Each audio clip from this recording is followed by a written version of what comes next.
ఘనమైనది.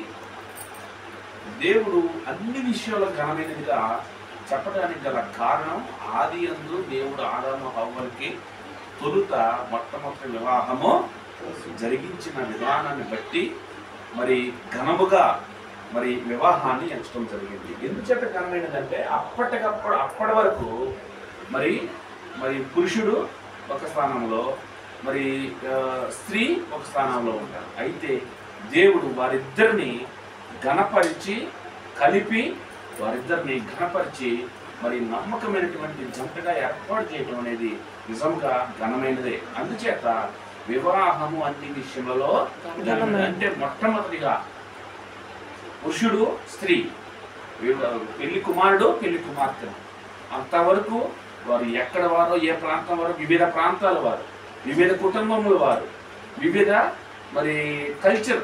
కానీ ఆ వివాహమైన రోజు నిజముగా ఇద్దరు మనసులు ఒకటే అయిపోయింది. మరి ఇద్దరు ఒకే బాటలో నడిచే విధంగా చేయడం నిజంగా ఎంత ఘనమైనది కార్యంగా. ఎందుకంటే అప్పటి వరకు వివాహ వయసు అంటే ఇంచుమించుగా మరి అన్ని జ్ఞానము, తెలివి, తేటలో లోపంలో ఎలా బ్రతకాలో తెలిసే అంత జ్ఞానం కలిగి ఉండి కూడా దేవుడు ఏర్పాటు చేసినటువంటి ఈ వివాహం అనే ఈ యొక్క వ్యవస్థలో ఒక్క దినమందే వారు జతపరచబడి నిజంగా దేవునికి ఇష్టమైన రీతిగా నిజంగా నడవటం, ఎప్పటి వరకు తుది శ్వాస విడిచే వరకు నడవటం అనేది నిజంగా చాలా ఘనమైన కార్యం. అందుకే వివాహం అన్ని విషయాల్లో ఘనమైనది. ఒక వ్యక్తి అప్పు తీసుకుంటే నోటు రాసినప్పుడు దానికి ఒక పీరియడ్ ఉంటుందండి. ప్రతి దానికి ఒక లిమిట్ ఉంటుంది. మనకు పుట్టిన పిల్లలు కూడా పంపించేసి పెళ్లి చేసి పంపించేసే సమయం ఉంటుంది. కానీ భార్యకి భర్తకి మాత్రం అన్లిమిటెడ్, చనిపోయే వరకు. చివరికి చనిపోయిన తర్వాత పక్కనే సమాధి కూడా. అంటే ఎంత దేవుడు జతపరిచే విషయంలో ఎంతగా మరి ప్రణాళిక కలిగి ఉన్నాడు. అందుచేత ఘనమైనది. అయితే ఈ ఘనమైనటువంటి ఈ యొక్క వివాహము కొనసాగించడం నిజంగా దేవుని యొక్క మహా ఉచితమైన కృపే. మూడవ పేటగా యేసు ప్రభువు ఉండి, రెండు పేటలైన మరి ఇరువురి కుటుంబాలని కలిపి మూడవ పేటగా యేసు ప్రభువు ఉండి ఈ విధంగా సంవత్సరం వెంబడి సంవత్సరం వార్షికోత్సవం జరుపుకుంటూ దేవుని ఎందుకు కృతజ్ఞతగా ప్రార్థన కూడికి పెట్టుకోవడం నిజంగా చాలా సంతోషకరమైన విషయం. అయితే ఈ ఘనమైనటువంటి విషయం మొట్టమొదటిగా అసలు దేవుడి యొక్క మరి మన ఎడల ప్రణాళిక ఏంటో ఒకసారి కీర్తనలు 139వ కీర్తన 139వ కీర్తన 16వ వచనం 525వ పేజీ చూసినట్లయితే నేను చదువుతాను. నేను పిండమునై ఉండగా నీ కన్నులు నన్ను చూచెను, నియమింపబడిన దినములలో ఒకటైనా కాక మునిపే నా దినములన్నీ నీ గ్రంథములో లిఖితము. అంటే పిండమునై ఉండగానే దేవుని యొక్క కన్నులు మనల్ని చూస్తున్నాయి. అంటే దేవుని యొక్క ప్రణాళిక మనం పిండముగా ఉన్నప్పుడే మన ఎడల గొప్ప ప్రణాళిక కలిగి ఉన్నాడు. ఎందుకంటే దేవుడు కాబట్టి ఆయన సమస్తము తెలుసు కాబట్టి దేవుని బిడ్డలారా పిండముగా ఉన్నప్పుడే జ్ఞాపకం చేసుకున్నాడు. మొట్టమొదటిగా మనము పిండముగా ఉన్నప్పుడు మనల్ని జ్ఞాపకం చేసుకున్నాడు. రెండవదిగా ఇది గమనించినట్లయితే కీర్తనలు 68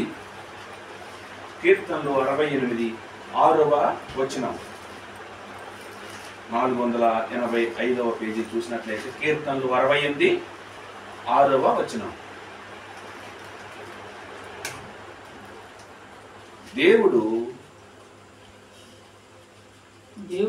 దేవుడు ఏకాంగులను సంసారులుగా చేయువాడు. కీర్తనలు 68:6. దేవుడు ఏకాంగులను సంసారులుగా చేయువాడు. ఆయన బంధింపబడిన వారిని విడిపించి వారిని వర్ధిల్లా చేయువాడు. చూడండి, వర్ధిల్ల చేస్తాడంటారు. ఏం చేస్తాడు దేవుడు? ఏకాంగులను మొట్టమొదటిగా పిండమనై ఉన్నప్పుడే దేవుడు జ్ఞాపకము చేసుకున్నాడు. ఆయన దృష్టి మన మీద ఉంది పిండముగా ఉన్నప్పుడే. తర్వాత మరి ఏకాంగులను సంసారులుగా చేయువాడు. ఆయన బంధింపబడిన వారిని విడిపించి వారిని వర్ధిల్లా. అప్పటి వరకు ఒంటరిగా ఉండిన వారు ఆనాడు కానా పెళ్లి విందులో మరి 6 రాతి బాణలు ఎట్లా ఉన్నాయండి? ఖాళీగా ఉన్నాయి. ఖాళీగా. అది ఆర్థికమైన ఖాళీయా? వివాహం అనే ఖాళీయ, తోడు లేని ఖాళీయ, లేకపోతే ఒక కుటుంబ వ్యవస్థ లేని ఖాళీయ, అది పురుషుడైనా సరే స్త్రీ అయినా సరే, లేకపోతే తను కూడా కుటుంబ జీవితం ప్రారంభించాలనుకోవటం, ప్రారంభించలేకపోవటం, వివాహం ఆగిపోవటం, లేకపోతే ఏ ఖాళీలో తెలియదు. ఆనాడు కానా విందులు అయితే 6 ఖాళీలు దేవుడు నింపాడు. మరి వివాహంతో ఆ 6 ఖాళీలు నింపబడిపోయాయి. అది అనేక రకాల మానసికమైందా, శారీరకమైందా, బిడ్డల పరంగాన, లేకపోతే మరి ఆర్థిక పరంగాన, ఏదైనా సరే దేవుడు ఆనాడు కానా పెళ్లి విందులో 6 రాతి పనులు నింపినట్టే మీ యొక్క వివాహ బంధము దేవుడు అనేకమైనటువంటి నింపబడటానికి, అనేక విషయాల్లో నింపబడటానికి దేవుడు మిమ్మల్ని జతపరిచి ఉన్నాడు. అయితే మొట్టమొదటిగా పిండముగా ఉన్నప్పుడు మనల్ని జ్ఞాపకం చేసుకున్నాడు. రెండవదిగా ఏకాంగులుగా ఉన్నప్పుడు సంసారులుగా చేశాడు. తర్వాత బంధింపబడిన సందర్భంలో విడుదల చేశాడు, వర్ధిల్లా చేశాడు. మూడవదిగా మనం గమనించినట్లయితే అపోస్తుల కార్యములు 18వ అధ్యాయము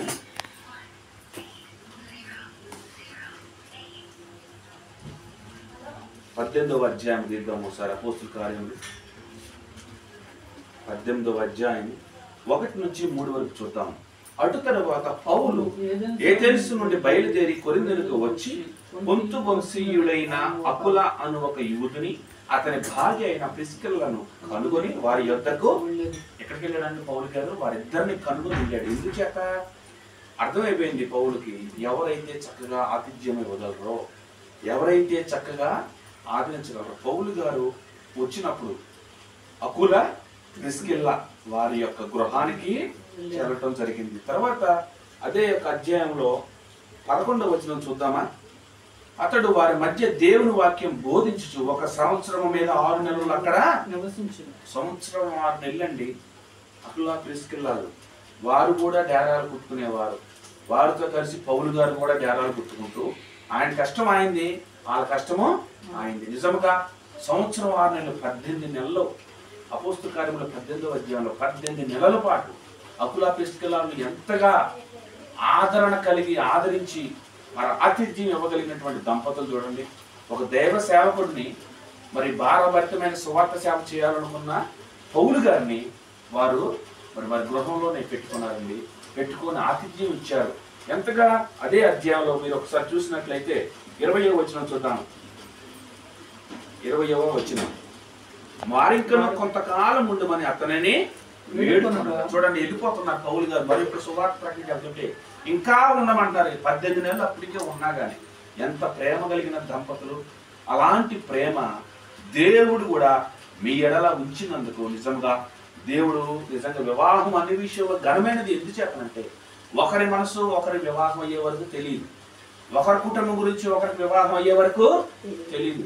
అసలు ఒకరి గురించి ఒకరికి అసలు వివాహం అయ్యే వరకు ఏమీ తెలియదు. కానీ ఎంత ఘనమైనదని ఎందుకన్నాడంటే అన్ని విషయాల్లో నిజముగా అప్పటి వరకు ఏమి తెలియకపోయినా సరే అప్పటికప్పుడే ఏక శరీరం, ఏకాత్మ కలిగి ఏక మనసుతో దేవుడిని స్మరిస్తూ కుటుంబాన్ని నడుపుతూ కష్టంలో, నష్టంలో, కలిమిలో, లేమిలో, ఇబ్బందుల్లో, వేదనలో, కన్నీళ్ళు, ఒకరి కన్నీరు కాస్తే మరొకరు కార్చినట్టే.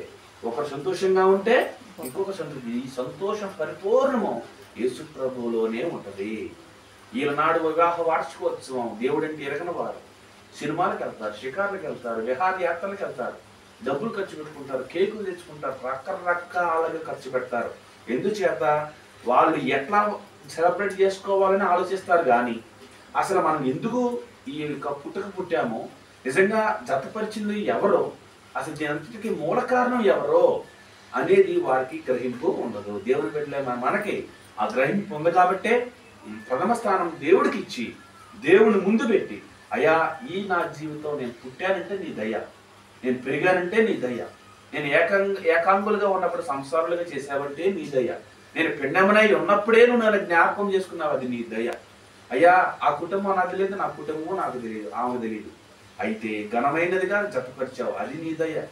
జతపరిచిన నీవు ఎక్కడ పడిపోకుండా కష్టం వచ్చినా నిలబడే అంత ధైర్యం ఇచ్చి ఆత్మతో నడిపించి ఈ రోజు వరకు మమ్మల్ని క్షేమంగా ఉంచావు, అది కూడా నీ దయ అని తెలుసుకున్న మనం ఈరోజు కృతజ్ఞత కూడిక వివాహ వార్షికోత్సవం నిజంగా జరుపుకోవటం చాలా ఆనందకరమైన విషయం. అదే అపోస్తల కార్యములు 18వ అధ్యాయంలో 20వ వచనం చూసినట్లయితే వారి ఇంకా కొంతకాలం ముందు మన అతనిని వేడుకున్నారు. నిజంగా చూడండి.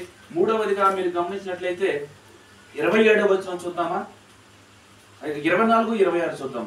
అలెగ్జాంద్రియ వాడైన అపోల్లో అను ఒక యూదుడును ఎఫెసులకు వచ్చెను. అతడు విద్వాంసుడును లేఖనములందు ప్రవీణుడై ఉండెను. అతడు ప్రభు మార్గము విషయమై ఉపదేశము పొంది తన ఆత్మయందు తీవ్రపడి యోహాను బాప్తిసం మాత్రమే తెలుసుకుని వాడైనను యేసును గూర్చిన సంగతులు వివరముగా చెప్పి బోధించుచు సమాజ మందిరములో ధైర్యముగా మాట్లాడ ఆరంభించాను. ప్రిస్కిల్లా అకులయు విని అతని చేర్చుకొని దేవుని మార్గము మరిపూర్తిగా అతనికి విషయపడి. చూడండి, అది విన్నారు. పౌలు గారి వెళ్ళిపోయిన వెంటనే అపోల్లో వచ్చాడు ఆ ప్రాంతానికి. వెంటనే మరి వారి గృహానికి తీసుకెళ్ళిపోయారు. ఎందుచేత? దైవ సేవకుడు సువార్త ప్రకటించే వారి యొక్క పాదములు సుందరములు అన్నట్టు వారి యొక్క మరి ఆతిథ్యం చూసారా, వారి యొక్క ఆదరణ చూసారా? దైవ సేవకుడు, దైవ సేవకురాలు, సంఘము నా గృహంలో ఉండాలనే ఆకాంక్ష నిజముగా అకుల ప్రిస్కిల్లాలనేది దేవుని యొక్క మరి ఈ పరిశుద్ధ వాక్య లేఖనాల్లో వారి పేర్లు ఉండటం నిజంగా ఎంత గొప్ప విషయం. అప్పుడు దాకా సంవత్సరం 6 నెలలు ఉన్నటువంటి ఆ పౌలు గారిని పంపించేశారు. వారంతా బాధపడ్డారు. ఏదో తెలియని లోటు. దేవుడు మళ్ళా అపోల్లోనే పంపించినప్పుడు అపోల్లోను కూడా వారు స్వీకరించారు, ఆదరించారు. చూడండి, వారి ఇంట్లో చేర్చుకున్నారు. తర్వాత పౌలు గారు సంవత్సరం 6 నెలలు ఉన్నారు కదండి. వారు పౌలు గారి ద్వారా బోధింపబడిన తర్వాత ఇప్పుడు వీరు ఏం చేస్తున్నారు చూడండి. ప్రిస్కిల్లా అకులయు విని అతను చేర్చుకొని దేవుని మార్గం మరి పూర్తిగా అతనికి. చూడండి, అంటే వీళ్ళు మామూలుగా ఏదో ఆదరించడమే కాదండి, పౌలు గారు చెప్పేదంతా వీరు విని మళ్ళీ అపోల్లోనే విశుద్ధపరిచి అపోల్లోకి వాక్యం చెప్పే అంత జ్ఞానము సంపాదించుకున్నటువంటి అకుల ప్రిస్కిల్లా. నిజంగా వారు కష్టపడుతూనే దైవజనుల విషయంలో మరి ఎంతో శ్రద్ధ కలిగి ఉన్నారు. దేవుని బిడ్డలారా, తర్వాత 28వ వచనం చూద్దాం. యేసే క్రీస్తు అనే లేఖనముల ద్వారా అతడు దృష్టాంతపరిచి యూదుల వాదమును బహిరంగముగాను గట్టిగాను ఖండించుచు వచ్చారు. 27వ వచనం చూద్దామా. తరువాత ఆయన ఒకయు పోదలిచినప్పుడు మేము చేర్చుకున్నాం ఇప్పుడు దాకా. మరి ఆ యాజకుడు అక్కడికి వస్తున్నాడు పాస్టర్ గారని, మళ్ళీ వాళ్ళకి ఉత్తరం రాశారు. ఎంత శ్రద్ధ! దేవుని సువార్త విషయంలో అకుల ప్రిస్కిల్లాలు దైవజనులు చేర్చుకోవడమే కాదు, వారు తిరిగి మరి ఇంకో ప్రాంతానికి వస్తుంటే అక్కడికి లెటర్ రాశారు, వీళ్ళని చక్కగా చేర్చుకొని మంచిగా చూడాలని. కాబట్టి దేవుడు అన్ని చూస్తూనే ఉంటాడు. దేవుని యొక్క సువార్త విషయంలో ప్రయాసపడి ప్రాకులాడినటువంటి అకుల ప్రిస్కిల్లాలు. దేవుని బిడ్డలారా, మొట్టమొదటిగా దేవుడు పెండమ్మగా ఉన్నప్పుడు మనల్ని జ్ఞాపకం చేసుకున్నాడు. రెండవదిగా ఏకాంగులుగా ఉన్న వారి సంసారులుగా తీర్చిదిద్దాడు. మూడవదిగా వివాహం అన్ని విషయాల్లో ఘనమైనదిగా చేసి జతపరిచాడు. ఎక్కడెక్కడో పుట్టిన వారిని ఒక్కటిగా చేశారు. నాలుగవదిగా మరి అకుల ప్రిస్కిల్లాలు జంటని మనకి మాదిరిగా చూపించాడు. మరి ఏ యాజకుడు వచ్చినా, ఏ మరి సువార్తికుడు వచ్చినా ఫలానా అకుల ప్రిస్కిల్లా గృహం వారికి ఆదరణ కలిగిద్ది, ఆతిథ్యము వస్తది అనే విధంగా అకుల ప్రిస్కిల్లా జంటని దేవుడు మనకి చూపిస్తున్నాడు. మూడవదిగా మనం గమనించినట్లయితే ఒకసారి ఆది చూద్దాం.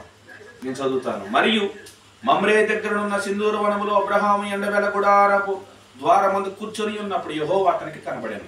అతడు కన్నులెత్తి చూచినప్పుడు 3 మనుషులు అతని ఎదుట నిలబడి ఉండేది. అతడు వారిని చూచి గుడారపు వాకిట నుండి వారిని ఎదుర్కొన్నట్టు పరిగెత్తి నేల మట్టుకు వంగి, ప్రభువా, నీ కటాక్షము నా మీద నున్నయగల ఇప్పుడు నీ దాసుని దాటిపోవద్దు. నేను కొంచెం నీళ్లు తెప్పించేదను, దయచేసి కాలు కడుక్కుని ఈ చెట్టు క్రింద అసలు తీర్చుకునడి. కొంచెం ఆహారం తెచ్చేదను, మీ ప్రాణములను బలపరుచుకునడి.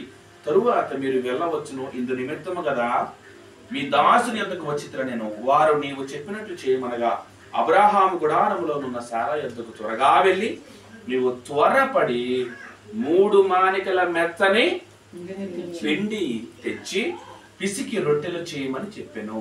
మరియు అబ్రహాము పశువుల మందకు పరుగెత్తి ఒక మంచి లేత దూడను తెచ్చి ఒక పనివానికి అప్పగించెను. వాడు దాన్ని త్వరగా సిద్ధపరచెను. తరువాత అతడు వెన్నను పాలను తాను సిద్ధము చేయించిన దూడను తెచ్చి వారి ఎదుట పెట్టి వారు భోజనము చేయించుండగా వారి యొద్ద ఆ చెట్టు కింద నిలుచుండెను. వారు అతనితో, నీ భార్య అయిన శారా ఎక్కడున్నదని అడుగగా అతడు, ఇదిగో గుడారములో.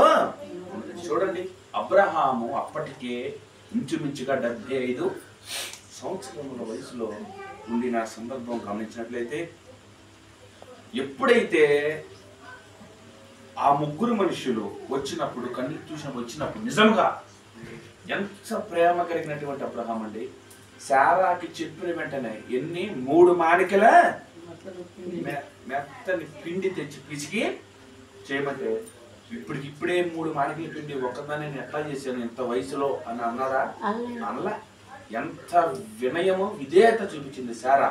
అబ్రహాము కూడా నిజముగా ఆతిథ్యం ఇవ్వటానికి కానీ, దేవుని యొక్క సన్నిధి వచ్చిందని చెప్పుకున్నప్పుడు ఎంతగా గౌరవించాడో చూడండి. వెంటనే పనివారికి చెప్పాడు, పరిగెత్తుకుని పోయాడండి. 7వ వచనం, మరి అబ్రహాం పశువుల మందకు పరిగెత్తి ఆలోచన, దేవుని యొక్క సన్నిధి విషయంలో పరిగెత్తే ఆలోచన కలిగి, అదే విషయంలో శారాకి చెప్పినప్పుడు శారా వెంటనే వినయంగా 3 మానికల మెత్తని పిండి మరి ఒక్కతే మరి ఎంతగా కష్టపడి తయారు చేసిందో. కాబట్టి ఆతిథ్యం విషయంలో వారు దంపతులిద్దరూ నిజముగా దేవుణ్ణి ఎంతగా ఆతిథ్యం ఇవ్వడానికి సిద్ధపడి ఉన్నారు. అయితే మీరు గమనించినట్లయితే 10వ వచనం, అందుకు ఆయన, మీదటికి ఈ కాలమున నీ యొద్దకు నిత్యముగా మరలా వచ్చును, అప్పుడు నీ భార్య అయిన శారాకు ఒక కుమారుడు కలుగునని చెప్పాను. చూడండి, వెంటనే అక్కడ దేవుడు బహుమానము, గర్భఫలం యెహోవా ఇచ్చు బహుమానం. కాబట్టి వెంటనే వారి ఆతిథ్యం చూసి మరి ఎంతగానో సంతోషించినటువంటి ఆయన మహా గొప్ప దేవుడు చాలా ఆశ్చర్యకరంగా వారికి ఒక ప్రకటన చేయటం జరిగింది. కాబట్టి దేవుని బిడ్డలారా గమనించాల్సిన విషయం ఏంటంటే, వయసు చూడలేదు అబ్రహాం గారు, శారా గారు. పరుగులెట్టారు.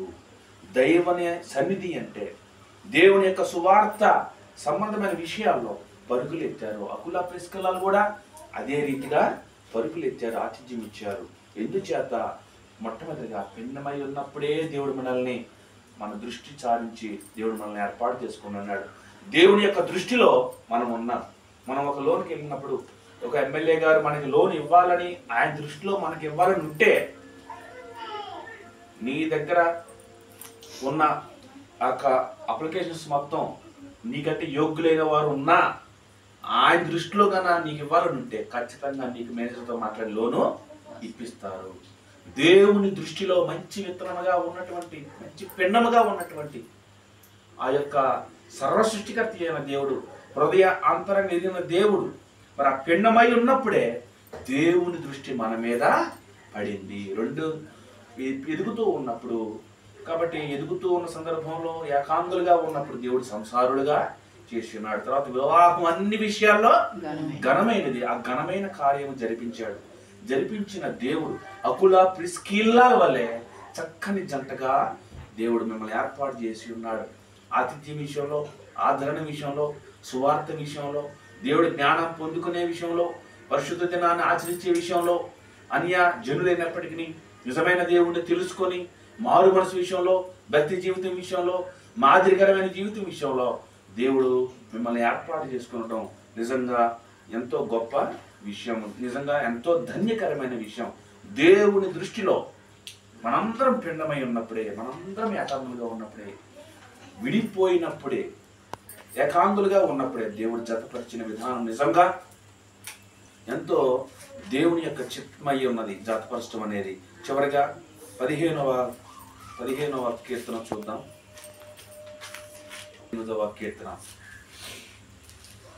521వ పేజీ 128. యెహోవా యందు భయభక్తులు కలిగి ఆయన త్రోవల యందు నీవు నడుచు వారందరూ నిశ్చయముగా నీవు నీ చేతుల కష్టార్జితం అనిపించుతావు. నీవు ధన్యుడు, నీకు మేలు కలుగును. నీ లోకిట నీ భార్య ఫలించు ద్రాక్షావల్లి వలె ఉండు. నీ భోజనపు బలచుట నీ పిల్లలు ఒలీవ మొక్కల వలె ఉండు. యెహోవా యందు భయభక్తులు గలవాడు ఇలాగ ఆశీర్వదించబడు. సియోనులో నుండి యెహోవా నిన్ను ఆశీర్వదించును. నీ జీవిత కాలం అంతా యెరూషలేమునకు క్షేమం కలుగుట చూచెదవు. నీ పిల్లలను నీవు చూచెదవు. ఇశ్రాయేలు మీద సమాధానము కలుగును. మొట్టమొదటిగా అప్లై. యెహోవా యందు భయభక్తులు కలిగి ఆయన త్రోవలు నడుచు వారందరూ ధన్యులు. ఆ మొట్టమొదటి ఆ వచనాన్ని బేస్ చేసుకునే దాని తర్వాత నిత్యముగా నీ చేతులు కష్టం అనిపించాలన్నా, నువ్వు ధన్యుడు అవ్వాలన్నా, మేలు కలగాలన్నా, నీ లోకిటి నీ భార్య ఫలించి ద్రాక్ష వలె ఉండాలన్నా, భోజనం పళ్ళ చుట్టి పిల్లలు ఒలివ మొక్కలు అంటే మరణము లేని విధానం, మరణం లేదంటే వంశాన్ని నిలబెట్టే విధానం. తర్వాత ఇంకా యెహోవాను భయభక్తులు గల వారు ఎలాగూ ఆశీర్వదించారు. కాబట్టి మొట్టమొదటిగా భయము, రెండు భక్తి, ఈ రెండు కలిగి ఉన్న మనము దాన్ని కొనసాగించే విధముగా మరి ఎక్కువగా ఇవాళ జరిగే పరిస్థితులు అన్ని అనుకూలంగా లేవు బయట లోకంలో.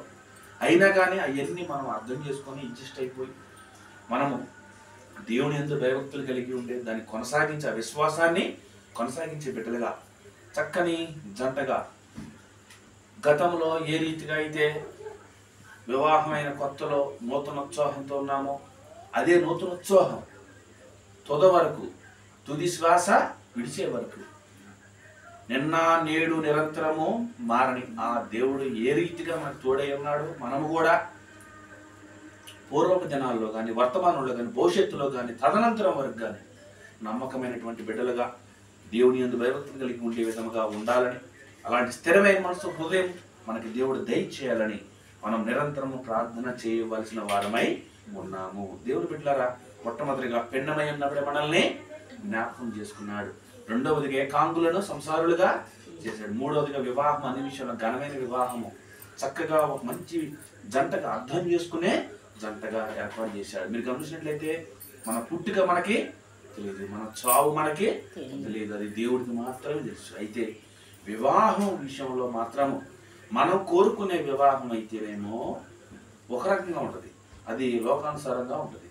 కానీ దేవుడు ఏర్పాటు చేసినటువంటి వివాహం ఏ రీతిగా ఉంటుందంటే ఇదిగో ఈ రీతిగా వివాహ వార్షికోత్సవాలు జరుపుకునే విధంగా. అవును, నిజమైన సంతోషం, నిజమైన ఆనందం ఎక్కడ ఉన్నా ఇరువురుగా ఏర్పాటు చేసుకొని ప్రార్థన విషయంలో కానీ భక్తి జీవితం విషయంలో కానీ ఆలోచన చేసుకొని ప్రతి ఒక్క ఆలోచనలో ఇద్దరు కలిసి ప్రయాణం చేసిన నిజంగా ఖచ్చితంగా ఇది దేవుడు ఏర్పాటు చేసిన వివాహ బంధమే. కాబట్టి దేవుడు ఏర్పాటు చేసినటువంటి చిత్తంలో కొనసాగిస్తూ ఉంది. ఆ చిత్తం ఆయన యొక్క దేవుని యొక్క చిత్తాన్ని మనం నెరవేర్చిన వారమై ఉన్నాం. ఇదంతా మూడవ పేటగా ఉన్న ప్రభువైన యేసుక్రీస్తు వారి యొక్క చిత్తంలో ఆయన మహా ఉచితమైన కృప. ప్రార్థన చేసుకుంటాం. రాజలక్ష్మి గారు